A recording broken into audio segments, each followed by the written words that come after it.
Good afternoon, everyone. My name is Solimar Salas. I'm the Vice President for Museum Content and Programming at the Museum of Latin American Art. My pronouns are she, her, hers. I recognize that I live and work on the traditional and sacred lands of the Tongva, Kich, Akchimen, and Chumash, and many other indigenous groups who call these grounds home. I honor and extend my gratitude to all of the original people still living in this region. Thank you all for joining us today, Wednesday, February 9, 2022, as we begin another session of G.R.I.T, Grit, which is generating radical inclusion and transformation. This series of conversations explore how grit, an attribute often given to people who overcome obstacles, can serve as a tool to build agency. With a specific focus on creative expression, Grit seeks to expand what it means to practice art for social change. Support for the interpretive programming at MOLA is provided by the Dwight Stewart Youth Fund, the Norris Foundation, the Miller Foundation, the Southern California Edison Foundation, Arts Council for Long Beach, and the Robert Gumbiner Foundation, as well as the City of Long Beach. So we thank all of them. Today's conversation is facilitated by and hosted by Griselda Suarez. She is a writer, artist, cook, and a teacher. She was born in unincorporated East Los Angeles and walked the Whittier Boulevard and Brooklyn Avenue in black and white saddle shoes. She grew up in a place where her thoughts did not easily find voice. Instead, she found a pen and paper. Her hometown inspires her to investigate memories of a home space that continues to be bodiless. She believes that the arts are essential in empowering others to express their thoughts. Throughout her career, she has created programming and trainings dedicated to facilitating transformation and creating agency for her communities. Thank you to her. Today's guests, we have a duo, and the guests are Diana Diaz and Gaudencio Marquez, co-founders of the Queer Mercado, which is a marketplace composed of queer LGBTQ plus creators, vendors, and artists. They are the first permanent LGBTQ plus feature in the community that takes place on the third Saturdays of each month. This is a unique space where they uplift, celebrate, and support new businesses and talent in and around East Los Angeles through a holistic approach in the marketplace vendor community. Their intention is to create economic opportunities for queer LGBTQ plus community members, specifically those that traditionally have not been afforded the opportunities to activate and elevate their brands, art, and even the opportunity to incubate innovative ideas. The Queer Mercado creates a space that will also engage the local community by contributing vendor fee profit to the local high school, engage youth in job training opportunities through the in the making, and ultimately help create safe environments for the LGBTQ plus community members and ensure they see themselves represented and celebrated through a supportive and loving community. Diana Diaz is the daughter of Mexican immigrants and former street vendor. She founded the Goddess Mercado and the Queer Mercado Collective's nonprofit. Her nonprofit has created safe spaces for youth to express themselves creatively, lucratively, and with the support of our local community and schools. Her organization promotes entrepreneurship within our underrepresented Latin women, youth, and LGBTQ. Vendors and artists are assisted with branding, logo, graphic design, mobile boutique presentation, marketing, and more. Diana is a fashionista activista and creator of the Mexi Chic Crafts, the first luxury leather Chicano brand from East Los Angeles. Her exclusive and colorful designs promote culture, tolerance, acceptance, and love. Diana was born, raised, works, and still lives in East Los Angeles. She's a school counselor, volunteer, and board member with In the Making, a nonprofit that trains, employs, and empowers local youth. Gaudencio Marquez, MSW, PPSC, has 15 years of experience working in the intersection of education and social services, with graduate training and schoolwork from Cal State Long Beach. To guide his practice, he has led and developed programs for youth in schools, district, nonprofits, and foster care agencies. Highlights of his career include serving as the Chief Program Director at Communities in Schools of Los Angeles, School District Social Worker for the community of Santa Ana, and now the Principal of Organizational Health at Communities in Schools National. To complement his profession with the art of joy, Gaudencio launched his own business, Casa del Arques, a crochet lifestyle brand. Making a splash in the crochet social media world, his brand quickly grew, leading Gaudencio to partner with the Queer Mercado, as a founding organizer. His latest venture is the host of a podcast, uplifting queer vendors and voices. Thank you all. It's an honor to have all of you here tonight. For the audience, please remember to drop any questions into the Q&A section of the webinar and the chat as well. So I'll be monitoring chats and Q&As, and Griselda is really good at keeping an eye on all of that. So feel free to pop in, interact. This will be a memorable evening for all of us. Thank you so much. And Griselda, the night is yours. Muchas gracias. Muchas gracias. Mola, thank you so much for hosting this program and continuing to opening up El Museo to community folks and artists of many practices and disciplines. So muchas gracias again. Hello, everybody. Buenas noches. Welcome. Bienvenidos. If you want to say hello, I know that we all shared this on our social medias. There's probably a lot of friends and family. Say hello in the chat to everyone here. We're excited to hear storytelling tonight from some fabulous people. So I want to just first start with saying a little bit about why this night is important and why Mola and I have partnered in this. I strongly believe that we need to tell how we are creators to our community. I think oftentimes there's feelings of creation is for other kinds of people, different color skin people, different experiences, but we know, and Gaudencio and I have talked a lot about this, and tonight it's a pleasure to meet Diana, that we know that art and beauty and culture is in our everyday lives. And, as an Indígena Chicana, I can say that happened every day in my life, and I know that it happened in many others. So G.R.I.T is inspired by storytelling because that is truly a way to transform our communities and practice profound inclusion, radical transformation. And in many ways, this is a wonderful month to do this.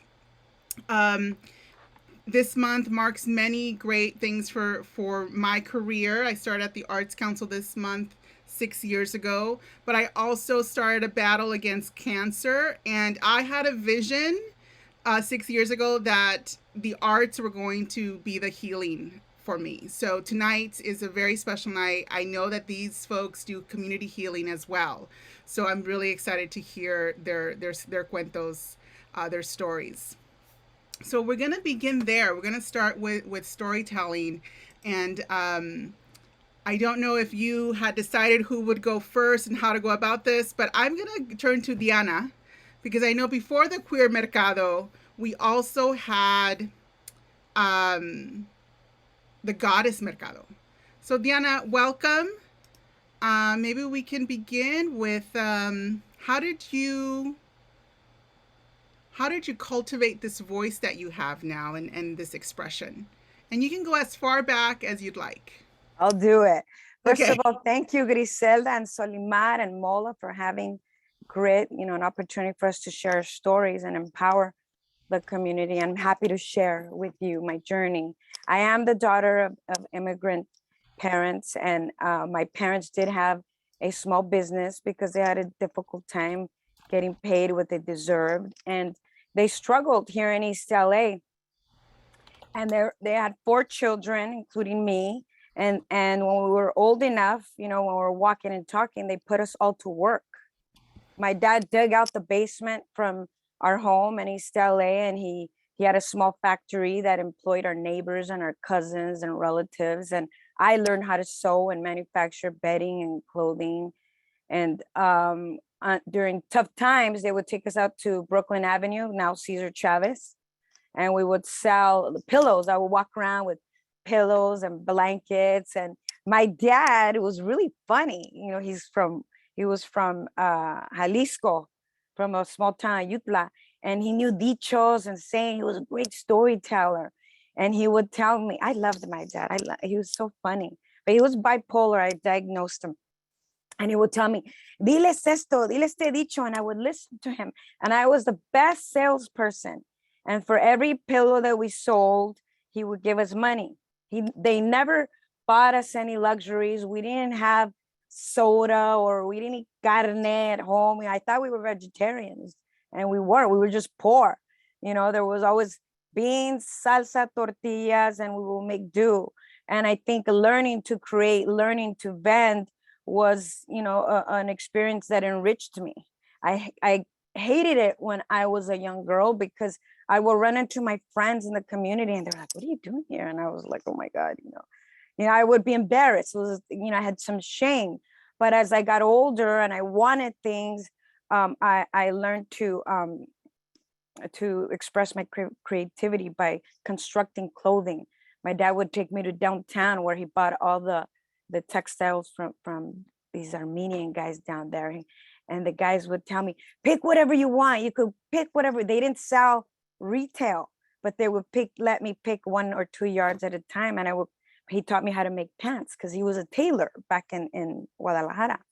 And I made clothing and clothes, and I combined it with thrifting.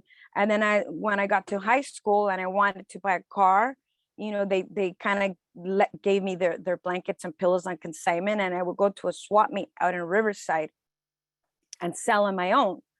But I stopped. I gave up for a while with all the creating and vending. I went to school and I became a teacher, school counselor, and I got the itch again, to sell. And I was selling at Melrose Outpost, and I sold handbags. I met a woman that worked for Wet Seal R&B group, and I sold her. I didn't have a huge network. I didn't have anybody mentoring me, so it was difficult. And then the vending instructions were like this big. So I gave up after my first sale with them, but I did well. I married, I had my child, and when I was struggling in my marriage, I'm divorced now, but when I was struggling in my marriage, I was kind of engaging in behavior that wasn't really healthy for me or for the people that I loved. And I decided, you know what? I don't want to go out and be all borracha and be all, depressed, like I need to do something. I need to do what I know. I need to create.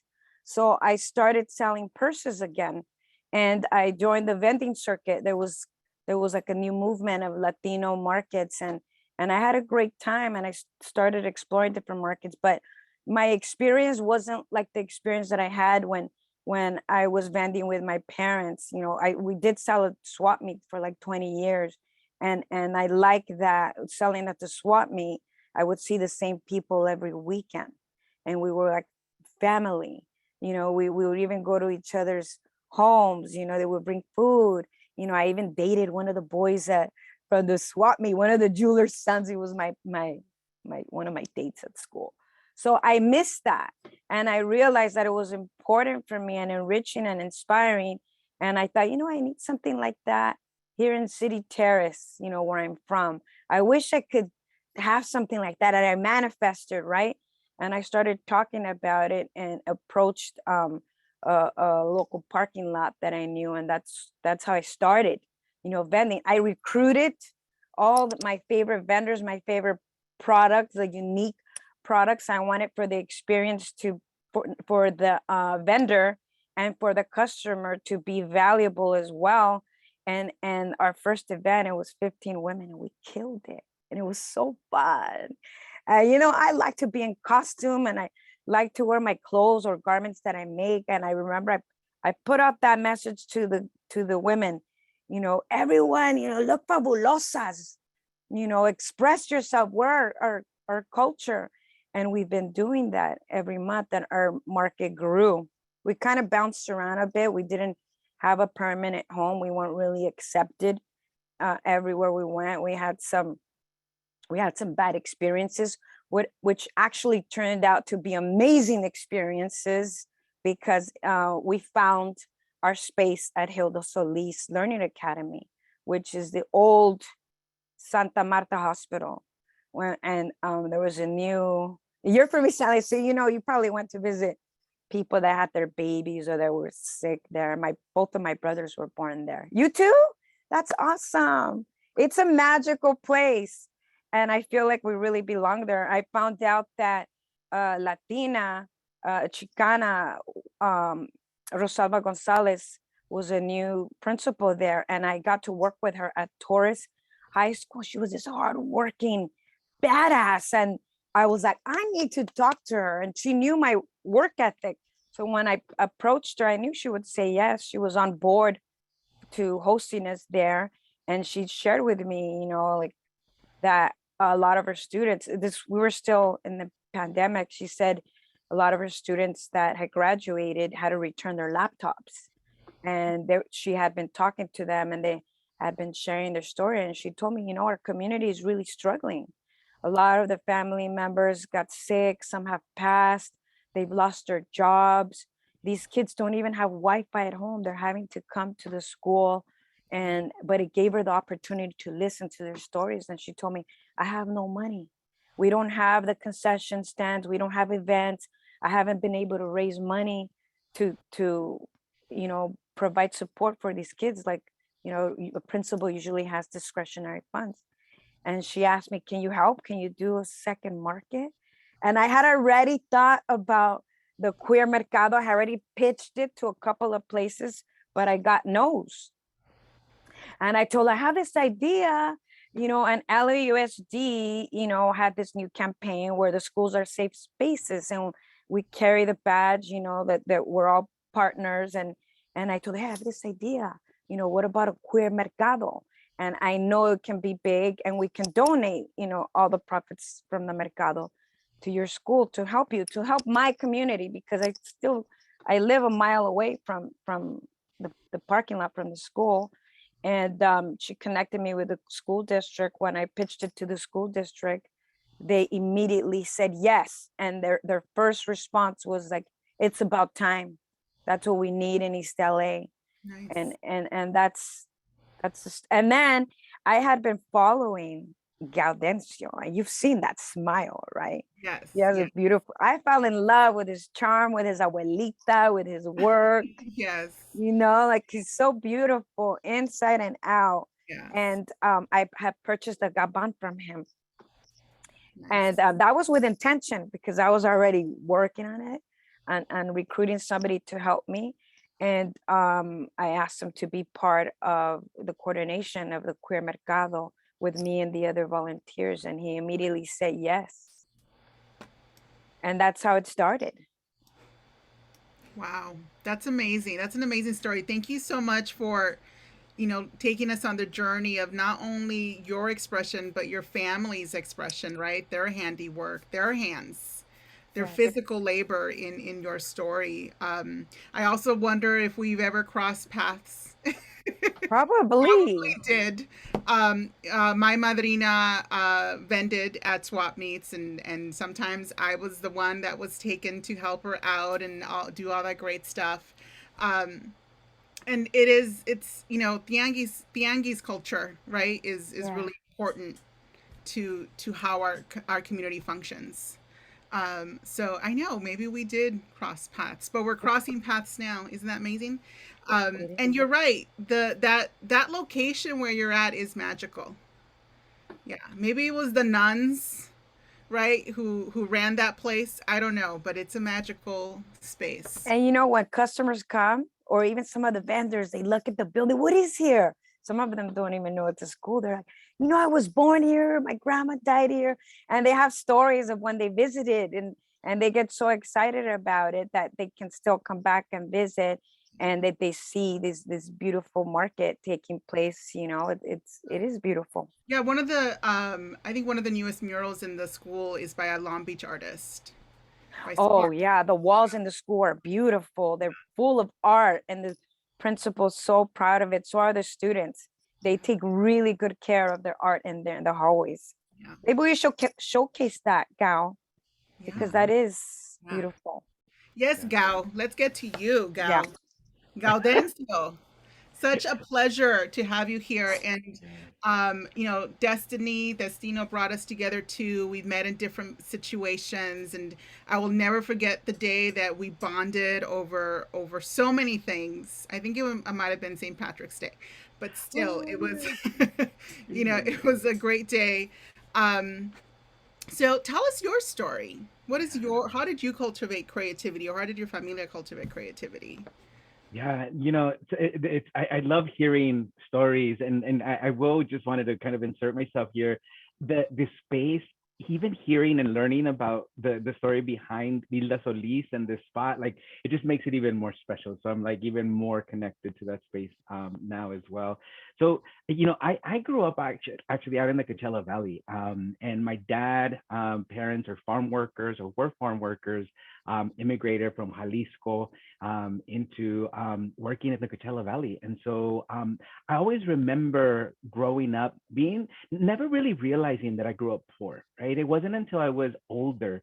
So like really being proud of who I was something that was inculcated in myself, and being proud of my culture specifically, right? And now I kind of think back and I'm like, okay, this really created a foundation for who I am today. And even like what I create is connected to my familia and to my culture.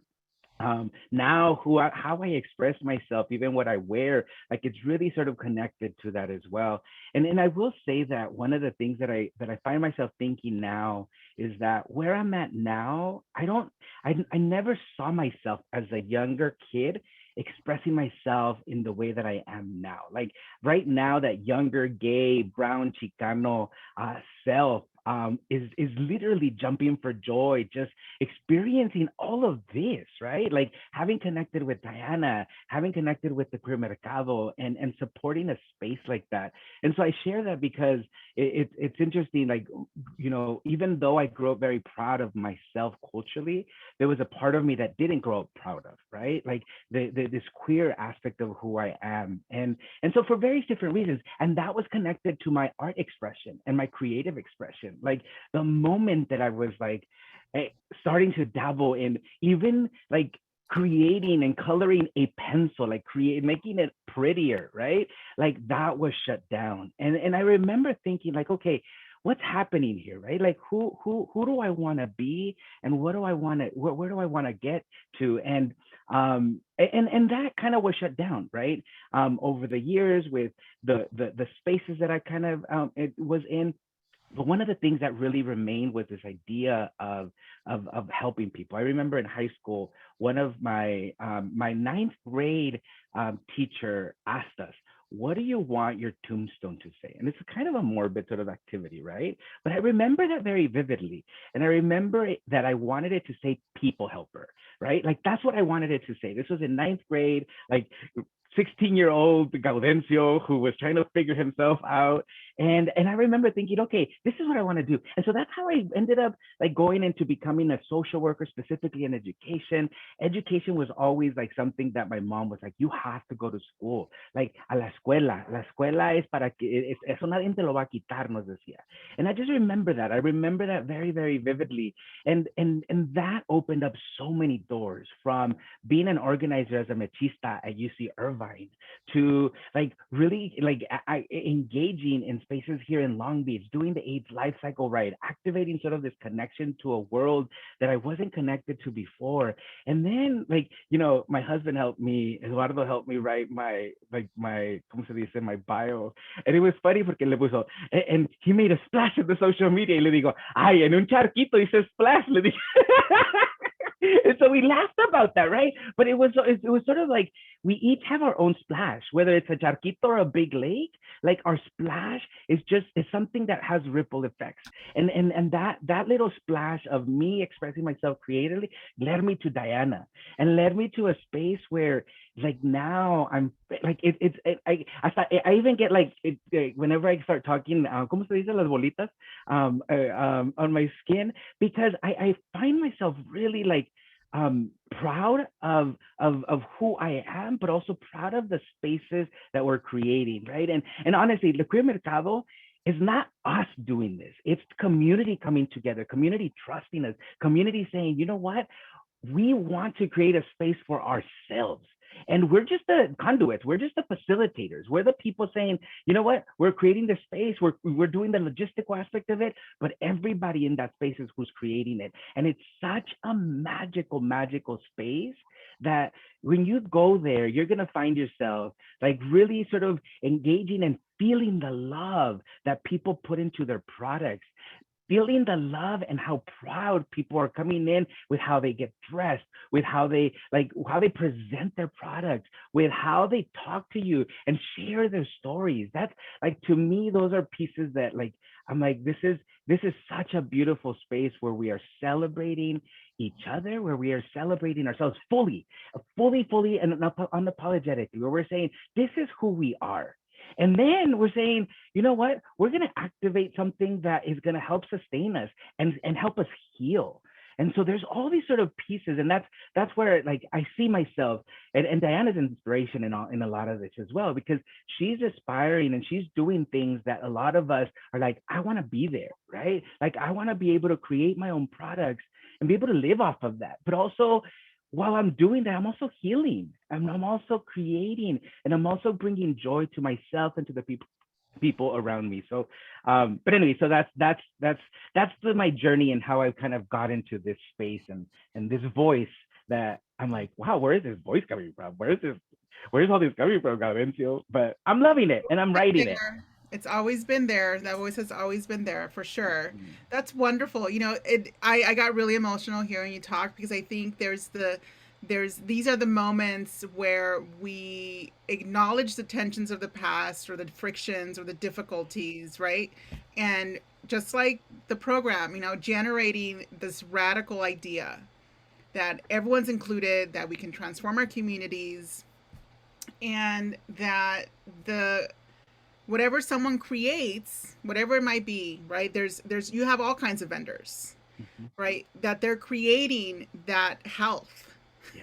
They're creating health for the community through whatever product is being sold there, right? Yeah.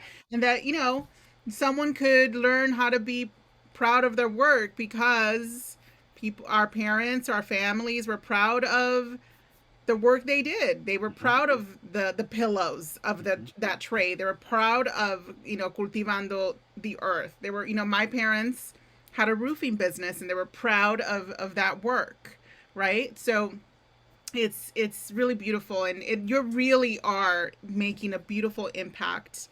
That corner is never going to be the same. Never going to be the same. One thing I forgot to mention, if I could add, you know, I've been working in East LA my whole life as a TA, as a teacher, as a counselor. I got to work at Roosevelt, Torres, you know, I'm at Garfield High School now. And when I was a guidance counselor, you know, I got to work with a lot of families that were similar to my family, the same experiences. And I also got, when I became a mother, you know, and I had a son that was born with deafness, you know, he was born profoundly deaf. And I found it really important to help mothers. I joined a group of mothers that helped me with my journey. And I decided my approach changed in counseling. I was meeting a lot of mothers that, you know, had children that were queer, LGBTQ community, and they're Mexicanas, you know, from Latin America. And they would come to me and they would ask me to help them with their child. And it was, to me, it was personal because, you know, I for a while, I felt a little bit of shame that I had a child with deafness because I wasn't ready for it. I didn't expect it. I wasn't educated in that area, and I didn't know, you know, if he was going to be okay. When I knew he was going to be okay, I became empowered. And when mothers would come to me, I had one mother that came to me and she told me, Miss Diaz, you know, I just found out that my daughter is gay. I want you to help me change her.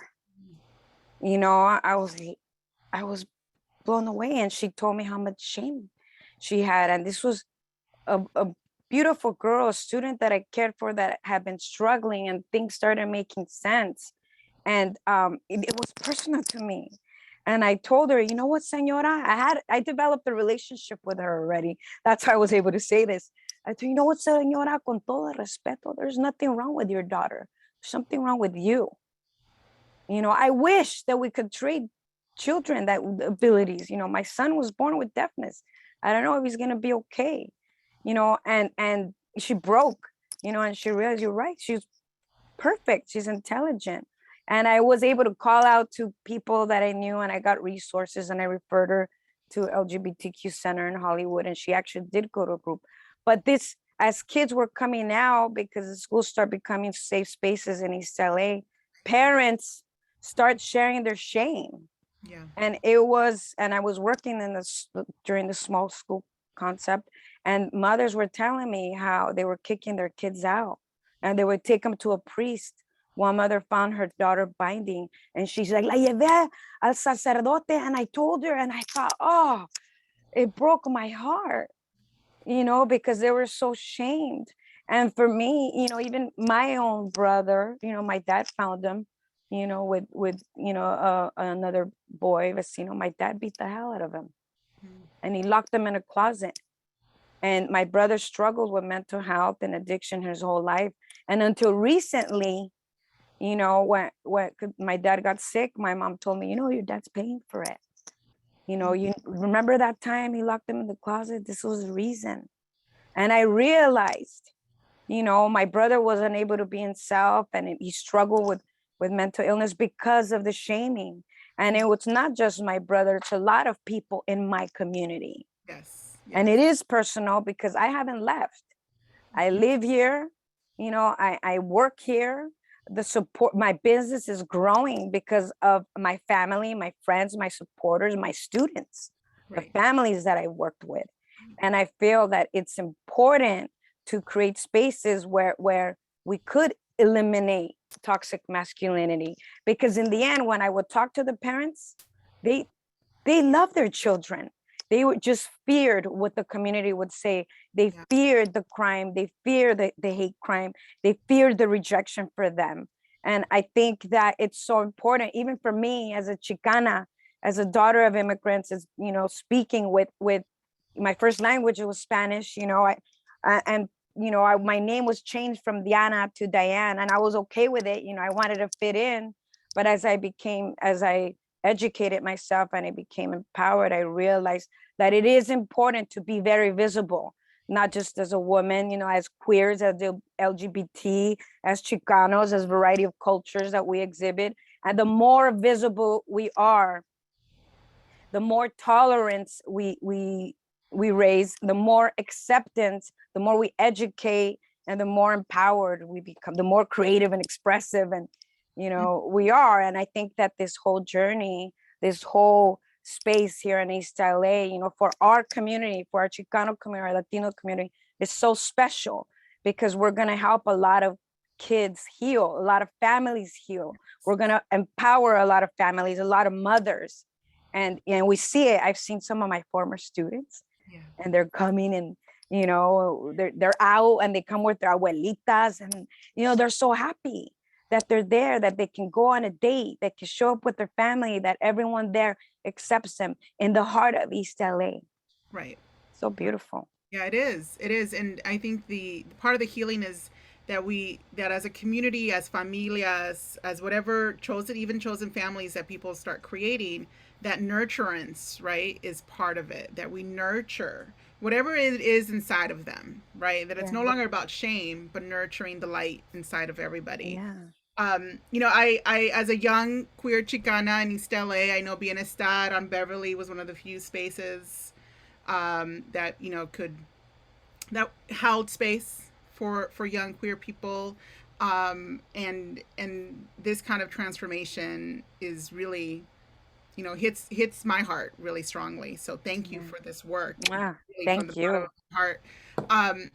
And we have a question from the audience, and I know he didn't ask me, but I'm also gonna talk about what I'm wearing. So Eduardo would like to know, who's the designer, Diana, of your necklace? Because it's fire. And also, husband, he says, who's the designer of the shirt and where's that website? Because it's also fire. And I have to tell you that this little arrebocito does not have a website. My grandma made it when I was 5 years old, and I still love it. But she was fire. So let's answer that question. So my necklace was actually, I'm wearing it because I just celebrated her birthday, and my very dear amiga from here from City Terrace, haven't seen in a while, she gave it to me. So I think she got it at the Goddess Mercado. Wonderful. I love it. Or maybe at the Goddess Mercado boutique. The Goddess Mercado boutique. Do a plug. And we could talk about that later. This is actually a Cadena Collective from it's called Cadena Collective. It's a queer Latina owned business up north. Actually, I'll put in the website in there. They have a really cool story as well. And they have a lot of clothing that is very culturally relevant, and the way that this is done by folks in Mexico, and they ensure that they're not exploiting as well. That's part of sort of how they talk about the story. So Nice. and I love it. I love wearing Awesome. it. Great. Yeah, let's drop as many links as we can to shops and online sites as we can, so that we can also produce some money here for artists and creatives. Yes. So let's take a pause here, and I know that you have a video of the Queer Mercado. Let's look at that, Gaudencio. Please go ahead and share. Again, everyone, use the Q&A. Thank you for using the Q&A to ask your questions. Say hello in the chat. We, as panelists, we can see those hellos.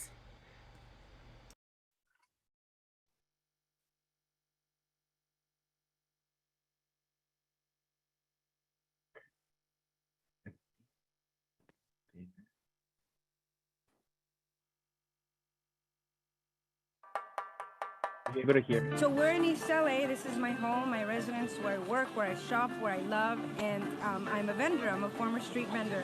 And I reached out to the principal of Hilda Solis Learning Academy because this is a great space. It's close to our home, close to a lot of the vendors' homes.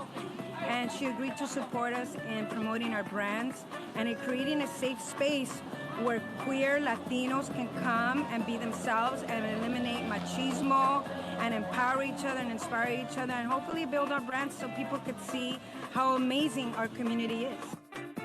We intersect in so many different ways. As Latinos, as queers, Black, Indigenous people of color, like we intersect, and this is the space for us to be able to celebrate, but also to uplift each other. And so that's what we're doing here, right? I appreciate you dearly for coming and for saying, yes, I want to be here and I want to support this every third Saturday of the month, right? Every third Saturday of the month, let's continue this. So, muchas gracias. Thank you for being here.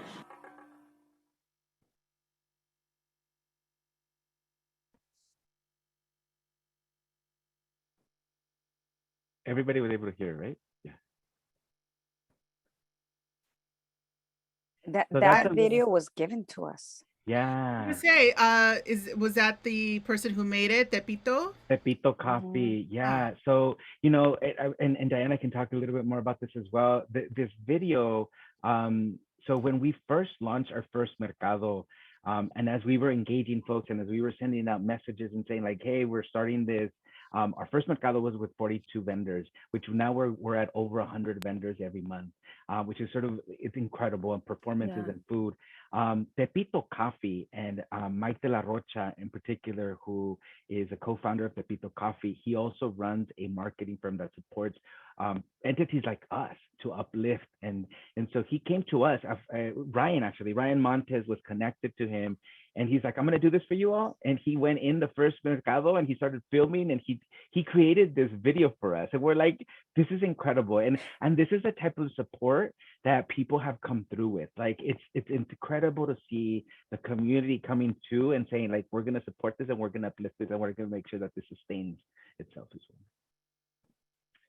We cried every month as we grew, as people kept coming.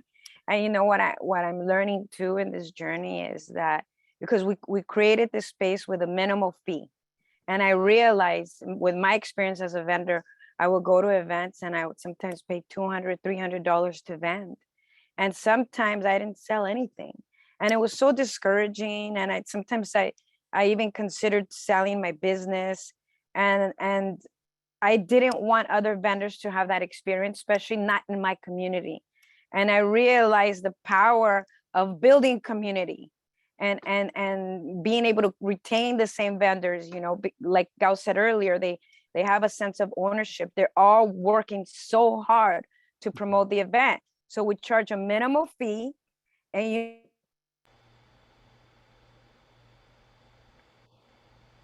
Diana, we lost you. Is it just me? No, I think yes. I think we did. So $15 fee. How much is the fee? The fee is $65. Wow, but we've had but we've had sponsors. So there were a couple of months where we charged $15, $20. And for $20, you don't mind coming back and supporting something beautiful like this and hanging out with your friends or inviting your familia, even on a bad day. I think July was the hottest day of the year, but everyone was so happy to be there, you know, and I think that's what keeping the price minimal, volunteering, promoting community has allowed us to do. It has allowed us for us to retain the vendors and build community. So we've talked a lot about community and about a community impact. I would like to know what your thoughts are, and maybe because of your vendors, what is the impact beyond Los Angeles, beyond California, maybe into other countries? Like, what kind of impact do you think this project is making beyond our borders? You want to start? Do you want me to start? You could start. I have something, but I never thought about it being beyond our borders. I did make connections. Well, go ahead. I did make connections with like Oaxaca. I love going to Oaxaca. You know, I've gone to on resort vacations, but I really love going to Oaxaca because I feel like everyone there is a fashionista activista. They're all rebels, right? The women are wearing their trenzas and their arracadas and their rebosos, and you know that they're like, we're not gonna westernize, hell no. And it's so beautiful, so colorful, so fashionable, and they all create art out of nothing. Like I bought artwork out of mud, out of like old textiles, out of old clothes, and I think, wow, like I see that happening at our mercados. People are upcycling, people are recycling, people are selling their thrift, people are creating they have laboratories in their kitchen, they're making soaps, I say, their lotions and potions and healing and craft, and I see like that model here and I love it. You know, I want to buy from one of my former students that I worked, she was at one time was the youngest registered beekeeper in California. And I was so fascinated, so inspired. She would come and give us all lessons at the school. We had a little club. And when I started the mercados, I called her once in a while. We have the same birthday. So she'd drop off honey at my door. You know, she's from the area. That's the benefit of staying in your community. Everyone loves you. You get to know everybody. You feel safe, right? And I called her and I told her, hey, you know, why don't you sell your honey? And she's like, how do I do it, miss? I told her, just bottle it and put a sticker on it. You know, come on. And she did. And I tell her, you know, in our mercado, we all have the ability to support you, to buy from you. We don't have to go buy at the market. Nothing wrong with going to the market, but how beautiful and how amazing each one of us is going to feel that we contributed to the growth of the first Chicana queer honey brand out of East LA. I want to be a part of that. That's beautiful. And that's the impact that I see that we're having in our community and in other communities like Oaxaca or other parts of Mexico, where people have to be resourceful. And I think that's what's happening here. You know, the economy is changing. We have to be resourceful. We have to empower each other. We have to uplift each other. We have to buy from each other. Yeah. Buy from me. Gaudencio, how about you? Yeah, you know, I think I'm gonna go back to this this example of this charco and this splash, right? Like I feel like we as a mercado are creating this splash that is having this ripple effect on so many different levels. And you know, as an individual, the splash of being able to express fully, right?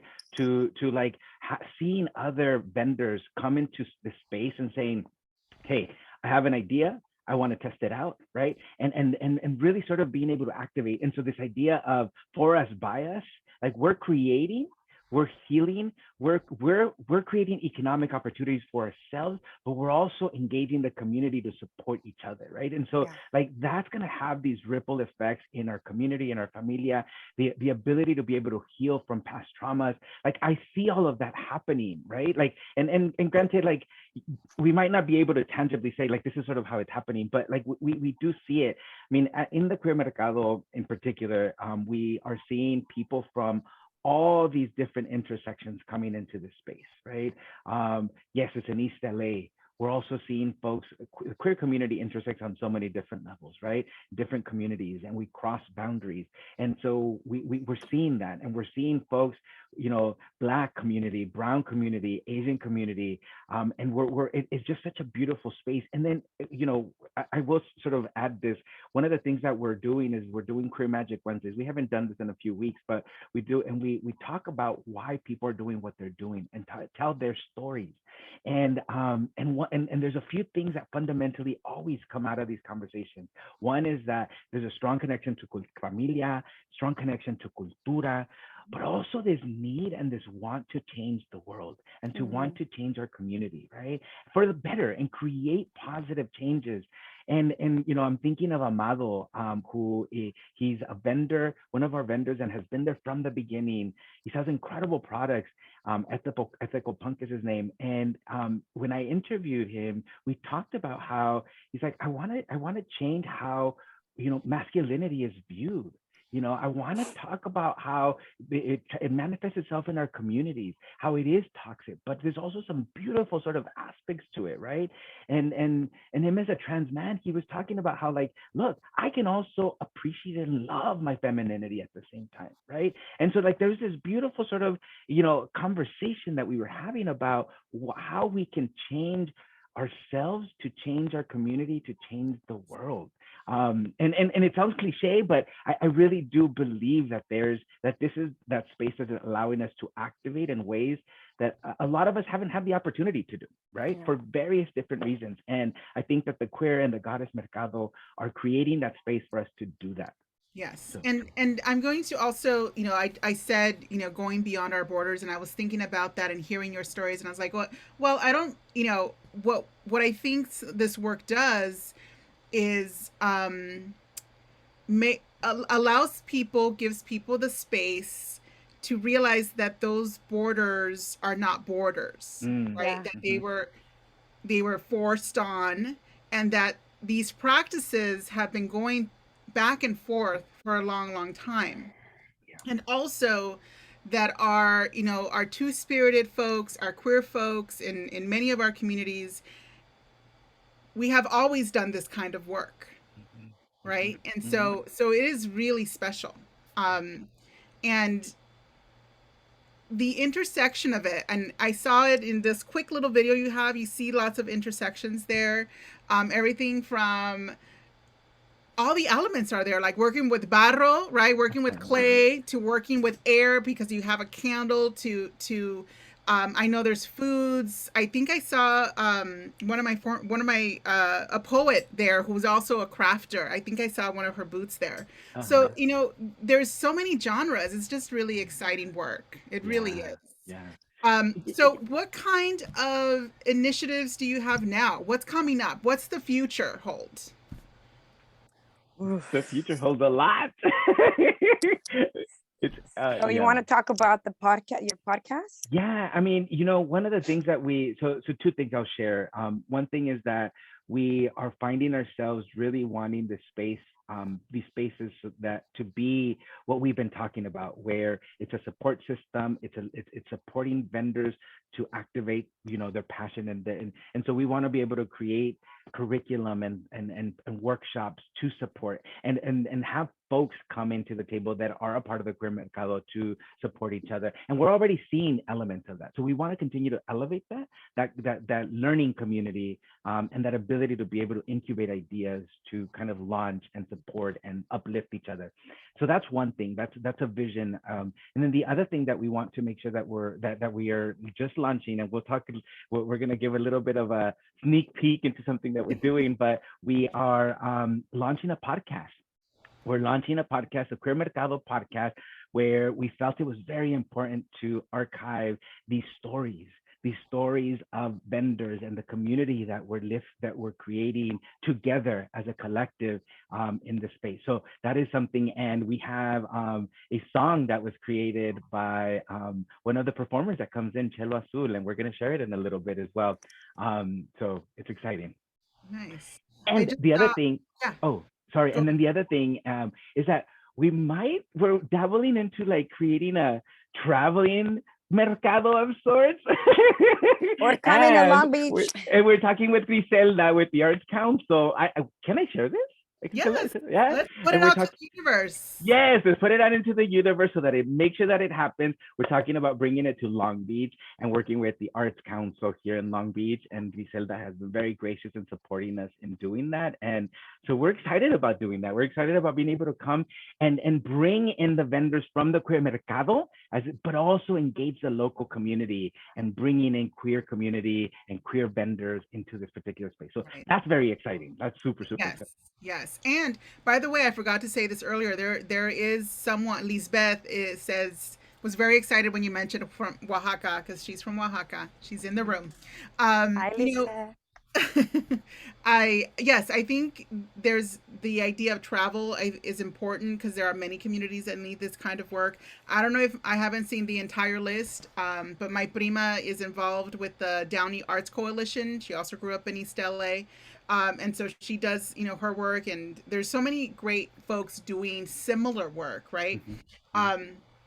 And when you were talking about like, how do you record this? Well, there's wonderful social impact that arts and culture has in our community. You're right. There's not a lot of research that looks at that social impact, right? Research and data. But we have the stories. Diana, I'm sure you have lots of stories about social impact, right? We have the stories. That's why storytelling is important. And we have the stories from our families, the oral tradition, and recording them, and through the podcast, that I see as social impact, right? We can record our stories that way too.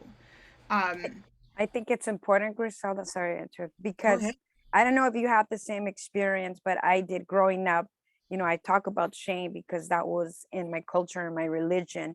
And my mom was like, don't stand out, no le digas a nadie, don't tell anybody. What are the neighbors going to say? And she always wanted us to hide, and I was always hiding, and that goes a lot for a lot of people in my community, a lot of people that I know, a lot of students that I work with. I don't want to hide anymore.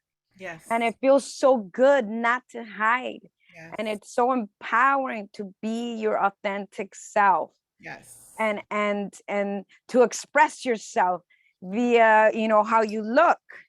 You don't want to be loud, but you know what? I want people to know who I am, that I'm Chicana, that I'm proud, that I'm a woman, that I'm a feminine, that I'm a queer, that I'm, everything that I am. And what I love about that is that the Goddess Mercado, the Queer Mercado, these kinds of spaces, we don't have to sit people down, because I'm also an academic. I've been teaching in Long Beach State for a very long time, and I don't have to like sit down and lecture about colonization and how that comes down into our behavior and why we hide, right? You're like, we're not here to do that. We're here to just let it all out, which is very healthy, right? And it gives another opportunity to maybe get there if one day they want to, get there. But it's also just that moment. And I had the experience of being taken to the church, and my family asking to like change or do all that stuff, and I was just like, oh my gosh, this is horrible. But I also truly believed that I was loved, right? So there's that moment where like, okay, I know I'm loved. And it's been years of the family figuring it out, right?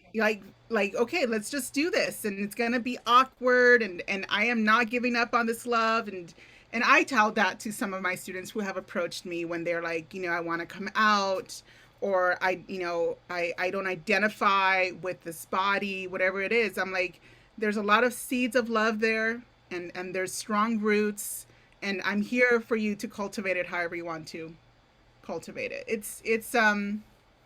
It's true. East LA is, like I said, East LA is a hard place for many reasons, right? But this is a wonderful thing of light. Now we're unfortunately getting really close to the end, and I want to make sure we have Q&As from our audience. Okay. So I'm going to look into there. I'm going to look into bringing some people in to the conversation. There's so actually, this is great. The board president for the Arts Council for Long Beach, Sayan Cypressooth, is in the room. And he is part of the Cambodian community here in Long Beach, and he agrees that, you know, his parents told him to do the same as far as like hide and be low key, don't be so visible, don't cause trouble. So talking about intersectionality, we're not the only community, right, that feels this way. Yeah. I saw the link for Pinches Teas, which I've loved for a long time. That's a great vendor there. How about some of these vendors here? Can you tell me more about like LP Cosmetics? Do you know that vendor? Yeah. So Diosa Cosmetics? yeah. So Diosa Cosmetics is a vegan queer company. They're at both Goddess, at the Goddess Mercado boutique, at the Goddess Mercado. They're at the Queer Mercado. They have been founding vendors from both mercados, I believe, right, Diana? She started with the Goddess Mercado. Goddess, she was one of the first vendors, the first loyal, volunteering part of our growth. She's incredible. She's on here now. Yeah, and she's also a counselor. And psychologist. She's a psychologist, and she works at a school, and she's mentoring youth now. She's mentoring queer youth, and she has a mentoring model where she's supporting, and she has one youth in particular that she works with, and he's helping her create products and create and design some of her merchandise. It's beautiful. LP Cosmetics is also a line of lip liners and lip gloss. And it's just incredible to kind of see sort of folks launching their own businesses in that way as well. Wow. We have to talk about In the Making. Yes. In the Making Boutique is our partner. And they are a nonprofit organization on Cesar Chavez, formerly Brooklyn Avenue. And In the Makings was started by a girl from the neighborhood. And she accepts gently used clothing and she resells it, and the money she raises she uses to hire youth from the community. She makes them all read the 4 agreements, and she has leaders in the making. She teaches them how to cook, they break bread, she nurtures their entrepreneurial skills or abilities, she helps them do startups, and she's the one that's helping curate the fashion show at our Goddess Mercado. It's a very beautiful organization that I support, that I love, that I wish we would have had when I was a young girl. And I see how valuable it is to continue supporting an organization like this here in East LA. I also want to say that we're all educators. And of course, when we get this no, we're all going to be like, let's do it. So there's a student here from Long Beach State who says that we need to have the Mercado at Long Beach State. I'm down. Okay. I'm down too. I'm down. It's beautiful to see that, that people are like, let's bring this over. And it just makes me so even more proud of what we're building, right? And so like, how do we help and how do we support? Obviously, we can't do this in every community, but how do we support sort of the creation of this in other communities? And how do we create sort of that ripple effect, right? Because we can each do it. And like you said, there's so many different other efforts that are similar that are happening as well. And so how do we continue to elevate and support these efforts as well? It's really I'm going to ask Mola if they can support this by support us. There's so many great links, Solimar, if maybe you can, save the chat, make sure that Mola has these as possible vendors, but also maybe we can send out the links to everyone that RSVP'd. So even though they couldn't join us, they can still learn a lot about these vendors. That'd be great. And all the links to your websites and information as well. All right, we have a Q&A. So Jocelyn Pryor, who's in the room with us, wants to share a fact. So Etsy Marketplace had a 39% growth in 2021 versus Amazon's Marketplace that only grew 29%. So yeah, there's a real push for buying local and handmade products. Maybe bringing your brands to online marketplaces is an opportunity. So do you have an online marketplace that's a collective? Because it seems like there's a lot of individual marketplaces, but are you kind of creating a holding? Not yet, Griselda. We do have the Goddess Mercado boutique And 14 of the vendors that agreed to be a part of it, they're investors as well. It's run by the nonprofit, and the women volunteer 1 day a month, 1 or 2 days a month, and all of our products are there. And we host other women, other vendors, and we promote other products with minimal fee. We see the value in cross-promoting, helping each other. Our next thing is going to be, I pitched it to Gaudencio, we're going to do the Queer Mercado boutique, but you know, that's next. And we do want to do online, but we need help. We need funding. We need more volunteers.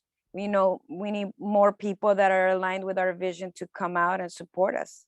Yeah. Awesome. So how do they volunteer? How do they say, hey, I'll be setting up tents or chalking the ground or putting, I don't know, whatever, you know, handing out clipboards, Gaudencio? How do they volunteer? So there's a couple of ways. One is that if you want to support by like being a vendor, like send us an email, message on Instagram at the Queer Mercado. And there's a link there if you want to be a vendor, come out food or even entertainment, reach out to us in that way. If you would like to support financially, like reach out to us as well. There's different, we already created a sponsorship package, if you will. So if there are people that want to, we have that as well. And if you want to come in and sort of say like, hey, I want to be able to come in and do, we right now haven't necessarily created structures for that, but that is something, reach out to us. If you're like, this is the talent that I have, or this is the expertise that I have, or I would like for us, I would like to help create an online space where vendors can sell their products as a collective, as the Queer Mercado. We would love help. Just reach out to us. So so Diana, Ryan, and myself both manage the Queer Mercado Instagram page. So you can send us a message through there. You could send us a message individually. So Diana on Instagram is Mexi She Crafts. I'm Casa de Marquez on Instagram. And we'll put all of that stuff in there. Yeah. So Evelyn Juarez, who's in the room and also suggested this goes to Long Beach State, she is a small business owner. And they really are interested in becoming a vendor. So Evelyn, you know, DM on Instagram, and they would love to be part of this community. So thank you for joining us tonight. Yes, we'll do. All right, awesome. Great. Excited to have you. So please just send us a message or submit an online application. On our bio, there's a link that says Queer Mercado application. Just click a link there. And if you know a student, a youth, a high school, a grade, kinder through 12th grade youth that has a talent, that is an artist, that is creative, we are sponsoring the youth the first month, you know, in order to encourage and promote entrepreneurship, you know, and help them express themselves. So you can refer as well. So we are sponsoring 1 month, and the following months we expect them to participate, to be part of the community. I think that it's important. Yeah. And the other thing, go ahead. Sorry, Griselda. The other thing to add there, Diana, we also are encouraging schools, if a school has a GSA and they want to put a booth one of the month. Right now, for the Queer Mercado, nobody has really taken us up on that. Like if you have a GSA and you're the leader of a GSA and you want to bring your student and do like a fundraiser at the Queer Mercado, you're welcome to bring your youth there. So it's a really powerful, beautiful space. And we'll make sure that you all are welcome. So just, you know, shoot us an email and let us know that you want to do that, and we'll make sure that it happens as well. And we definitely see the value in empowering the youth, inspiring the youth. Yes. And somebody had asked me, don't you fear gentrification? People are want to come and take over East LA. They're going to want to infiltrate. I'm not offended by people wanting to come into East LA. East LA is beautiful. But I think what we should do as a community is create opportunities for the youth that is currently here to become a brand, to become a business, to find ways that they can make money, to empower them, to inspire them, to continue creating their art, to be visible, to help, you know, the rest of the community. Yeah. So definitely bring the youth. I'm like Whitney Houston. I believe that children are the future. Ay, nos vamos a poner a cantar, Diana. There you go. Yes. Oh, I love it. Yeah. I love it.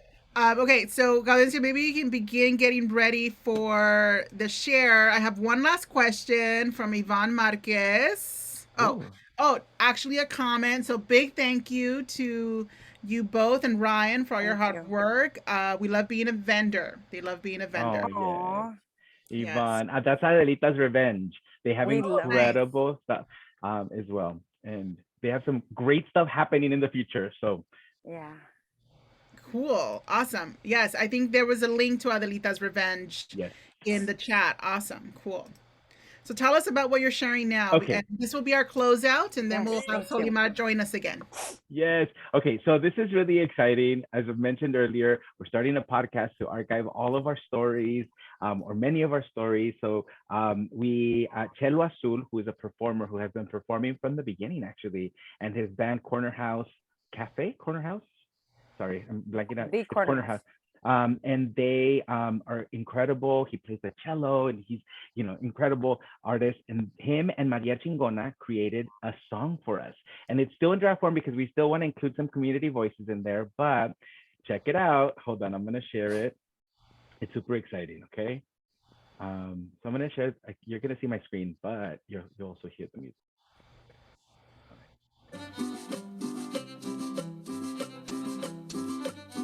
So that, I had to start it sort of in the A middle. bailar.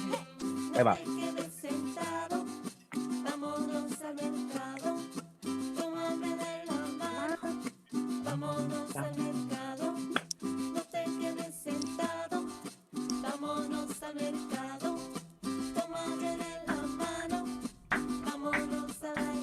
¡Hey!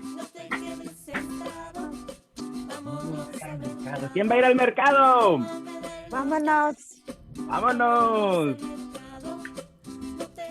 No te quedes sentado. Hey! It's catchy, right? It is. Hey! I've been singing it every day since I heard. Nice. Love it. So this is a part of our song that we're going to be debuting February 19th at the Queer Mercado, and there's some additions that we're adding into that as well. Great. So Awesome. thank you for sharing. Well, yes, muchas gracias. This was a beautiful, lindísima, Thank you, hermosa thank you. conversation. Mola, thank you for hosting us. I think this is the beginning. I think of a lot of partnerships. I think a lot of people are interested. So muchas gracias again. Solimar, back to you. Such a great way to just end this conversation. Thank you so much. It's an honor to share this space with all of you and to hear your stories and to see how you're just working so hard to uplift and just keep supporting the community. I think it's definitely what we want to see moving forward. Yes, Griselda, Mola supports. I took all the links from the chat and we're putting them onto the website. And this is being recorded. We will have it up in YouTube, and I'll be sure to put the links in YouTube as well. That long description. So we'll have that there too. I'll keep on the lookout for the Queer Mercado. Any updates that you want to pass over to Mola? Happy to do that as well. Again, can't thank everybody enough, the attendees, for sticking around. Your support means everything. And Griselda, as always, a pleasure. And thank you so much, everybody, for just sticking around with us tonight. It's been great, and we will have our upcoming G.R.I.T session as well as part of the Afro-Latino Festival for this year, sponsored by the Port of Long Beach. That's coming up in March 9th. So watch out for that one. We'll be sending out We have Jose Angel Castro. We'll be sending out more promotions for that. But just keep around, stick around, and we will keep updating you from the Mola end. Thank you so much, everybody. It's been a pleasure. Have a very good night. Buenas Thank noches. you. Thank you. Buenas Good noches. night, and see you this Saturday at the Goddess Mercado. This Saturday, the Goddess Mercado. Yes. We have a yes. Chola Glam fashion show. Sorry, I had to do that last plug. It's okay. Bye. Absolutely. Absolutely. Bye-bye. And Bye, yeah, everyone. bye. Gracias. Bye. Thank you. Good night.